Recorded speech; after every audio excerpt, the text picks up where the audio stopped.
Hello friends, मैं BK Mishra आपका अपने YouTube channel Balaji law academy में फिर से स्वागत करता हूं।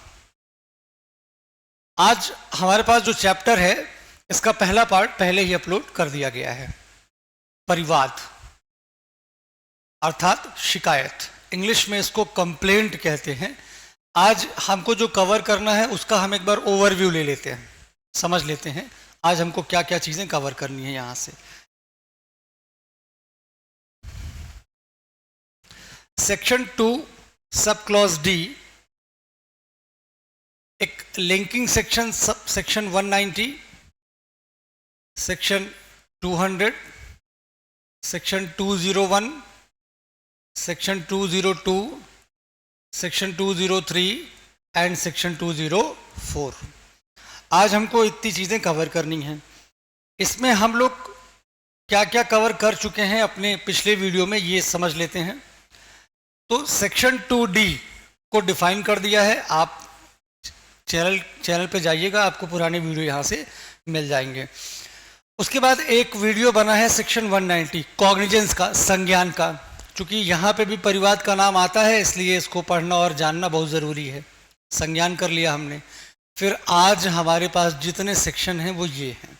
हमको धारा 200 से लेके धारा 204 तक की चीज़ों को समझना है। ये जो मैं आज आपके लिए सामग्री लेके आया हूँ या मटेरियल लेके आया हूँ, क्विक रिवीजन में बहुत सहायता करेगा। पूरा का पूरा प्रीलिम्स कवर्ड है इसमें। और अगर इत्तेफाक से आपने मेंस में बैलेट से नहीं पढ़ा है, केवल ये ग्राफ को समझा है, सुना है, पढ़ा है, तो आप मेंस में भी इसको आराम से बेहिचक लिख के आ सकते हैं। तो पार्ट 1 की छूटी हुई अधूरी रह गई चीज़ों को आज हम पार्ट 2 के माध्यम से पूरा करते हैं। तो देखिए, एक एक धारा अच्छे से समझ के पढ़ते हैं। चलिए स्टार्ट करते हैं। धारा 200 परिवाद। सेक्शन 200 बात करता है परिवादी के परीक्षा की। किसकी बात करता है? परिवादी के परीक्षा की। अब परिवादी को क्या कहते हैं इंग्लिश में? इसको कहते हैं कंप्लेनेंट, शिकायतकर्ता या परिवादकर्ता। तो धारा 200 का जो प्राथमिक स्तर है या जो सबसे पहले वो बात करती है, वो बात ये करती है कि अगर कोई व्यक्ति न्यायालय में परिवाद दायर करता है या दाखिल करता है तो न्यायालय की पहली जिम्मेदारी है उस पर क्षेत्राधिकारिता चेक करे। और अगर क्षेत्राधिकारिता सही पाई जाती है तो परिवादी और परिवादी के साथ आए हुए साक्षी, परिवादी और परिवादी के साथ आए हुए साक्षी की शपथ पर परीक्षा करे, ऑन ऑथ। हमारे सीआरपीसी में ऐसे कई सारे सेक्शन हैं जहाँ पे शपथ शब्द इस्तेमाल हुआ है या शपथ की बात की गई है। और सिविल जज के पेपर में प्रीलिम्स में एक सवाल हमेशा पूछा जाता है कि कौन सी कार्रवाई शपथ पर होती है और कौन सी कार्रवाई शपथ पर नहीं होती। तो धारा 200 के पीछे आप जब जाएंगे सीआरपीसी में तो ऐसे 3-4 सेक्शन आपको मिलेंगे जहाँ पे इस शब्द का इस्तेमाल हुआ है या इसकी बात की जा रही है। तो एक बार जाके वहाँ से इसको आप रिकॉल कर लीजिएगा। तो धारा 200 examination complainant witnesses on auth, शपथ पर इनकी परीक्षा की जाएगी। अब परीक्षा तो हो गई, तो परीक्षा जब होती है न्यायालय में तो किसी न किसी दस्तावेज में होती है। उस दस्तावेज को हम कहते हैं या हम उसको जानते हैं ऑर्डर शीट के नाम से। उस ऑर्डर शीट पे अब करने पड़ेंगे सिग्नेचर, साइन, हस्ताक्षर करने पड़ेंगे आपको। तो अब ये हस्ताक्षर कौन कौन करेगा ये देख लीजिए। तो सबसे पहला परिवादी खुद करेगा, न्यायालय करेगा, मजिस्ट्रेट करेगा, और जो साथ में साक्षी आया है जिसकी यहाँ पे परीक्षा हुई है, इतने लोग करते हैं साइन। अब परीक्षा तो केवल 2 लोगों की हो रही है, मजिस्ट्रेट की साइन की भी बात यहाँ हो रही है। तो चूंकि दोनों कार्रवाई मजिस्ट्रेट के सामने हुई है इसलिए वो उसका साक्षी है, उसने देखा है, उसको सर्टिफाई कर रहा है, वेरीफाई कर रहा है, और आगे चल के मजिस्ट्रेट को ही उस मामले में निर्णय सुनाना है, इसलिए उसके भी हस्ताक्षर जरूरी हो जाते हैं। तो सबसे पहले परीक्षा किसकी? परिवादी की और साक्षी की शपथ पर। फिर उसके बाद हस्ताक्षर किसके? परिवादी के, मजिस्ट्रेट के और साक्षी के। अब यहाँ पे देखिएगा, ये बहुत इंपॉर्टेंट कॉन्सेप्ट है। लिखा है एग्जामिनेशन नॉट रिक्वायर्ड। अर्थात ये जो एग्जामिनेशन हम लोगों ने अभी अभी पढ़ा, इस एग्जामिनेशन को कराने की आवश्यकता नहीं है किसी परिवाद में। ध्यान से सुनिए, कब नहीं है? Examination not required. कब रिक्वायर्ड नहीं है? तो ध्यान से देखिएगा, अगर परिवाद किसी लोक सेवक पब्लिक सर्वेंट ने दायर किया है, अगर परिवाद न्यायालय के द्वारा दायर हुआ है, और अगर परिवाद सुपुर्द होके न्यायालय को या मजिस्ट्रेट को प्राप्त हुआ है, तो इन तीन अवस्थाओं में परीक्षा करने की आवश्यकता बिल्कुल नहीं है। इसको ध्यान रखिएगा, बहुत इंपॉर्टेंट है ये। धारा 200 examination signature examination not required, इसको 3 सेगमेंट में ऐसे डिवाइड कर लीजिए आप। ठीक है, बस आपकी सेक्शन जो 200 है खत्म हो गई। धारा इतनी बात करती है। चलिए अब हम लोग अगली धारा में आते हैं, धारा 201।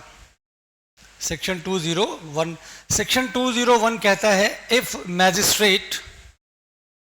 Magistrate is not competent to take cognizance, यदि मजिस्ट्रेट परिवाद पर संज्ञान लेने के लिए सक्षम नहीं है तो क्या प्रक्रिया होगी?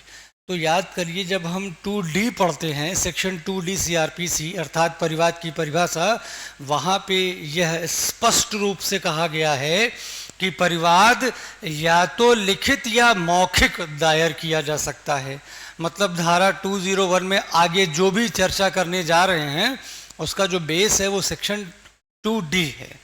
अब अगर कोई ऐसा मजिस्ट्रेट या ऐसा कोर्ट है जो कॉग्निजेंस करने के लिए सक्षम नहीं है, not competent to take cognizance, और इत्तेफाक से उसके न्यायालय में वो परिवाद आ जाता है, तो ऐसी स्थिति में क्या करेगा वो? तो ध्यान से देखिए, 2D कहती है written complaint and non written complaint, मौखिक परिवाद और लिखित परिवाद की बात करती है। तो ध्यान से देखिए, अगर असक्षम न्यायालय में कोई लिखित परिवाद दायर कर दिया जाता है तो पीठासीन अधिकारी अर्थात मैजिस्ट्रेट उस पर क्या कार्यवाही करेगा? देखिए सेक्शन 201 क्या कहती है, return it for representation to the proper court with endorsement, पृष्ठांकन सहित उस न्यायालय को भेज दी जाएगी जो न्यायालय उस पे परिवाद करने के लिए सक्षम होगा। एकदम टू बी फ्रैंक, बहुत ही सामान्य भाषा में बहुत ही आसान तरीके से समझिएगा, कोई कॉन्सेप्ट नहीं है, कोई लाग लपेट नहीं है, सिंपल सी बात जो 201 कह रही है उसको समझिए। लिखित परिवाद है तो जिस मजिस्ट्रेट के पास भेजी जाती है वो उस पर पृष्ठांकन करेगा और प्रॉपर कोर्ट में उसको प्रेजेंट करवा देगा। क्लियर? और अगर मौखिक परिवाद हुआ है तो क्या होगा? अगर मौखिक परिवाद है तो क्या होगा?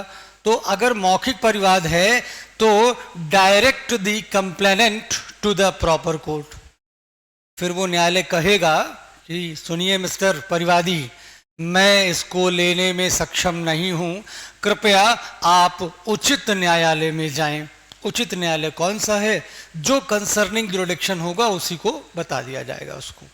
ठीक है, अक्सर सेक्शन 201 आखिर में बनाने की जरूरत क्यों पड़ गई? भाई हम गलत परिवाद दायर ही क्यों करें? अब थोड़ा सा समझिएगा, यहाँ पे सामान्य जनता का संपर्क हो रहा है न्यायालय से, कौन सा किसका जुरिडिक्शन कहाँ लगना होता है ये या तो न्यायालय जानता है या तो अधिवक्ता जानता है। परिवादी को पता नहीं होता क्योंकि परिवादी सामान्य इंसान होता है, उसको उसके पास विधि का ज्ञान नहीं, लॉ की डिग्री नहीं, तो वो अपना कंप्लेंट लेके कहीं भी खड़ा हो जाता है। ज़रूरी थोड़ी कि हर मामले में वकील के माध्यम से या एडवोकेट के माध्यम से ही वो खड़ा होगा। भाई अपनी कैपेसिटी पे आ गया वो, उसको लगा कि मुझे जाना चाहिए, मेरा अधिकार है, मैं बिल्कुल अपने मामले में खड़ा हो सकता हूँ, वो चला जाता है लेके और यहीं वो गलती कर देता है। तो धारा 201 कहती है कोई बात नहीं, हम आपका समर्थन करते हैं, हम आपका सम्मान करते हैं, आपने गलती कर दी है, हम आपको रास्ता बता रहे हैं, लिखित और गैर लिखित के मामलों में। ध्यान रखिएगा 201 बहुत ही इंपॉर्टेंट धारा है। ठीक है, मार्जिनल हेड के तौर पे तो याद ही रखिएगा। चलिए आगे बढ़ते हैं, सेक्शन 202। सेक्शन 202 बहुत इंपॉर्टेंट सेक्शन है, अक्सर प्रीलिम्स में यहां से सवाल बनता है आपके। और जब यहाँ से सवाल बनता है तो इत्मीनान रखिए मैक्सिमम टाइम गलत होता है सवाल यहाँ से। तो मैं कोशिश करूँगा आपको इसको आसान भाषा में समझाने की, बाकी फिर देखते हैं। चलिए, एक शब्द है पोस्टपोनमेंट।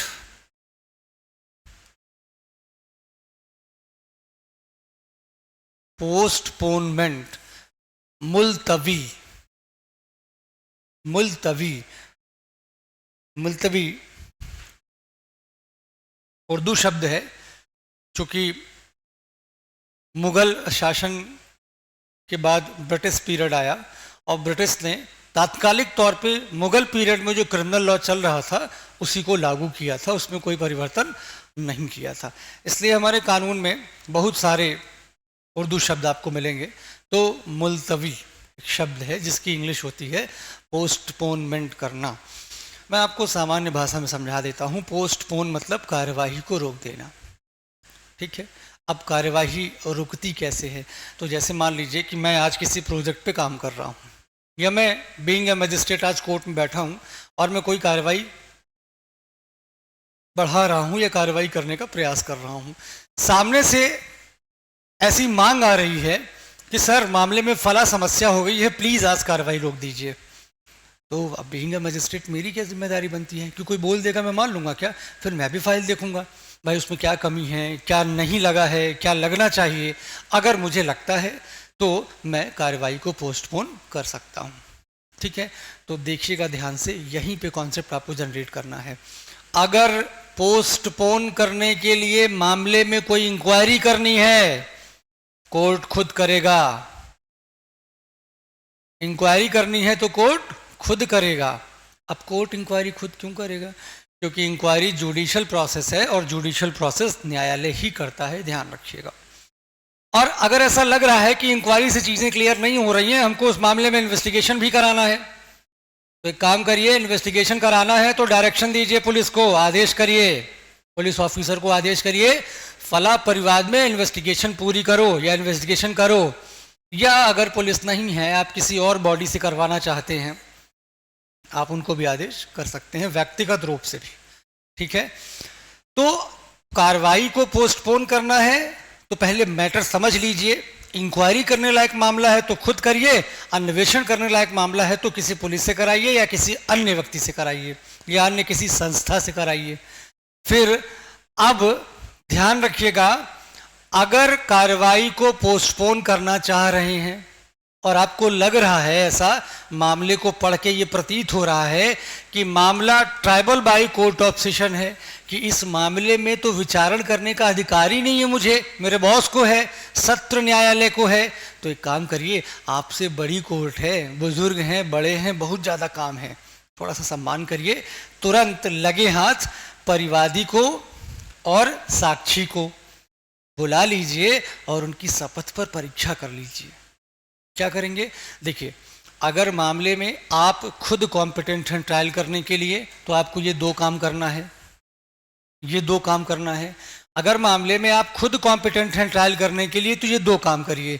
अगर आप खुद ट्रायल नहीं कर सकते हैं, tribal by court of session है, तो एक काम करिए, आप call upon two produce complainant witnesses examination और नॉट, परिवादी को बुलाइए, साक्षी को बुलाइए और उनकी परीक्षा कर लीजिए, और परीक्षा करने के बाद पोस्टपोन करना है पोस्टपोन कर दीजिए, मामला कमिट कर दीजिए, जैसा आपको ठीक लगे।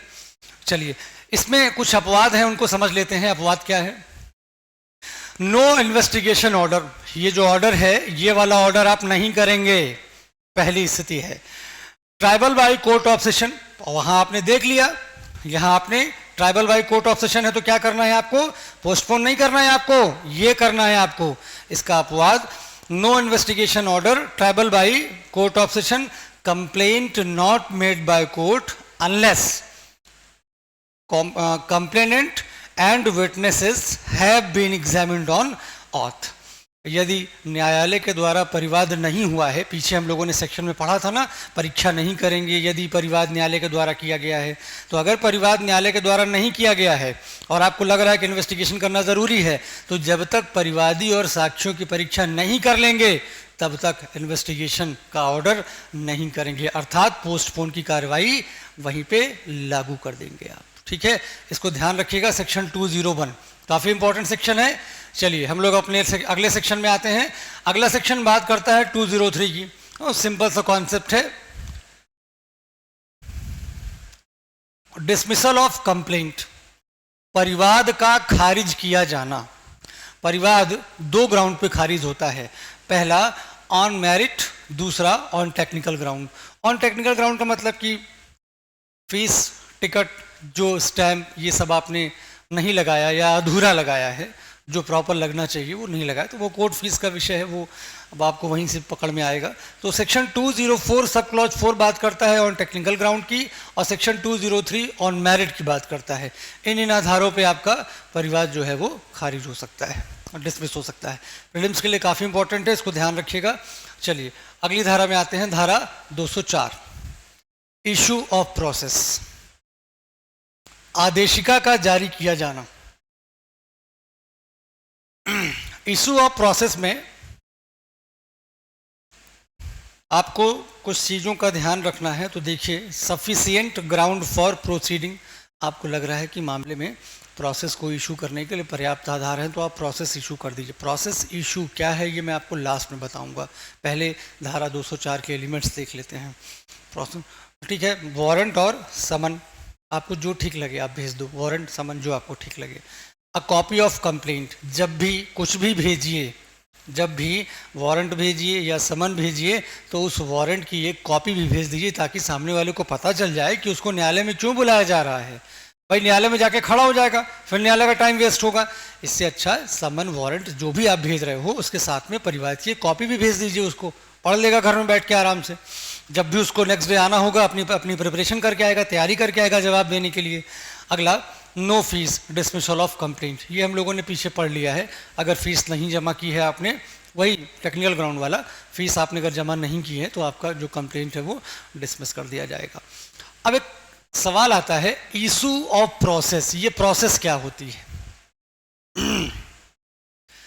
तो सीआरपीसी में हम एक चैप्टर पढ़ते हैं, व्यक्तियों को हाजिर कराने के लिए आदेशिका। व्यक्तियों को हाजिर कराने के लिए आदेशिका, सम्मन, वारंट, फिर प्रोक्लामेशन, फिर अटैचमेंट, ये 4 आदेशिकाएं हैं। इन्हीं आदेशिकाओं की बात कर रहा है इशू ऑफ प्रोसेस। ठीक, इसको ध्यान से रिवाइज कर लीजिएगा, पढ़ लीजिएगा, बहुत इंपॉर्टेंट कॉन्सेप्ट है। और बाकी अगर आपको इसमें कुछ समझ में नहीं आया होगा तो प्लीज़ कमेंट बॉक्स में कमेंट करिएगा। यथासंभव जितना साध्य होगा मैं उस समस्या का निराकरण करने का प्रयास करूंगा। ठीक है, चलिए, थैंक यू फॉर वॉचिंग मी। मिलते हैं किसी अगले अपने नए वीडियो में।